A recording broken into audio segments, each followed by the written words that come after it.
Welcome back to another episode of Let Us Be Sustainable. I'm Frank. Today's episode is about the summer crosses that I plan to do on the Dahlia patch. I'm planting them in rows where I'll be able to cover them with frost covers. That would eliminate a lot of the cross pollination that I don't want, and only expose the row I want to get pollinated. I will be doing hand pollinating, and those that I do hand pollinate, I will mark and I will bag, so that way I know I hand pollinate it. But because I work full time, the majority of what's going to happen will be open pollinated. The collages that I'm putting together, the photographs that I'm going to show you, are the groups that I am going to be working with. And the way they're going to be situated, the bees will be able to go from flower to flower side by side to produce the crosses that I want, at least 85%. With that being said, let's get to the photographs. Okay, this is my first selection on the dinner plate crosses. These are the selections I've chosen: Vancouver, Meryl Star, Kevin Floodlights, and Lavender Perfection, and I'll get to why I chose these. First up is Vancouver. Vancouver is a dinner plate dahlia, blue, lavender, violet, double flower blooms with white tips. It reaches a height of 40 inches, 1 meter. Bloom sizes are 8 to 10 inches wide, 20 to 25 centimeters wide, and it has a strong stem. It's why I chose this old school dahlia, because the genetics on it are great. It has a good stem, and you want this in your seedlings. You want them to be able to hold their flower heads. Up next is Marrow Star. The color is purple, the height of 40 inches to 1 meter in height, and the bloom sizes can be between 8 to 10 inches long, 20 to 25 centimeters. I like this old school purple. I want to continue it and crossing it over with the next dahlia.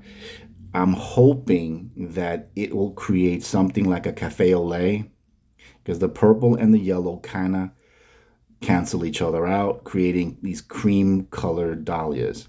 Well, that's what I'm hoping. And this is the yellow that I plan to use as a Kevin Floodlight. It's a butter yellow. It reaches 48 inches tall, a little bit over a meter.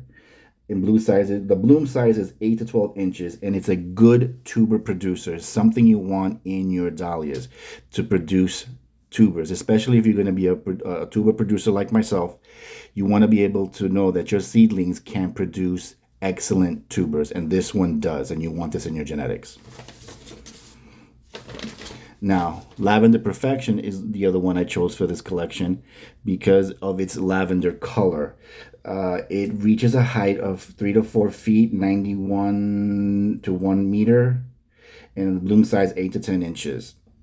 The lavender, I'm hoping here, will cancel out the yellows and produce creams. I'm hoping that's what will happen. And it's also a good stem. Next up in the dinner plates will be White Perfection, Lady Darlene, and Cafe au lait.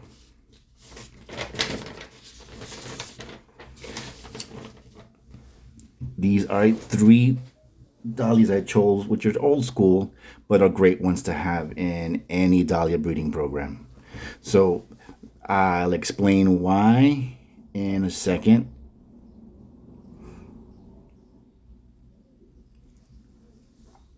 Now, White Perfection gets to be, it's a formal decorative, so it has a formal look to it. And I want that to be in my breeding program. It has a bloom size of 8 to 10 inches, 20 to 25 centimeters, a height of 40 to 44 inches, 101 to 111 centimeters, and it's white. And it has a good, strong stem. You want this in your genetics. Good stems for these big-headed dahlias. Lady Darlene is a butter yellow contrasting with ruby red tips, height of 2 to 3 feet, 60 to 90 centimeters, with a 24 to 36 inch in height, And bloom sizes is 10 to 25, 10 inches to 25 centimeters. And it also has a strong stem. And again, I'm hoping that the yellow in this will cancel out the colors in the other one. And seeing in Cafe au lait. Cafe au lait is a color changing dahlia. It is white or creamy white or lavender. That's why it's in this batch, because it has lavender in it. And I'm hoping that it cancels out the yellow in the Lady Darlene. And it reaches a height of 36 to 48 inches, which is 91 to 121 centimeters. And the bloom size is 10 inches to 25 centimeters. Cafe is an all-time favorite for everybody, and this is why it's in this batch. Well, that was the first grouping. I'm going to break this video up into a couple of different mini-series because I don't want to make these videos so long that you guys get bored with it. And each video will explain why I group these individual dahlias together as far as their genetics. But these are the things as a grower or a breeder we need to know. Strong stem, tuber producer, what colors can you mix together to get your desired color. I mean, you can't be 100% on these things because we don't know what the parentage of these dahlias are. There's no listing or a site where you can say they cross this with that to get this. It's not like roses. Roses, there's like a help me find website where you can go join become a group member, and you can go research the roses and you can find out what their parents are, and then you can search their parents and you can see what color is in their genetics. You can't do that with dahlias. So this is like a hit or miss. I'm looking at it as a artist palette color coordinating and the color wheel. I know that yellow and lavender cancel each other out, creating some kind of cream white. So I can get a rainbow of colors from these dahlias depending on what they have in their genetic line. But I'm hoping that the initial colors that they carry, the lavender and the yellow, will cancel each other out. This is like experiment. We'll see what happens in next season's seedling growth when I start them from the seeds I collect this year. But this is what we need to know.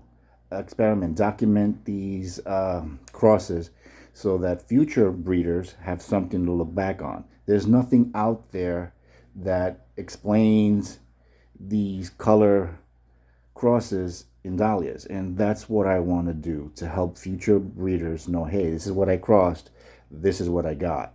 So I hope this helps. I'm hoping that this content is something that you guys would like to see. Comment, like, and subscribe. Tell me how I'm doing, and in the next video we'll get to the other groupings that I've put together. So until next time, thanks for watching. See you in the next one. Later.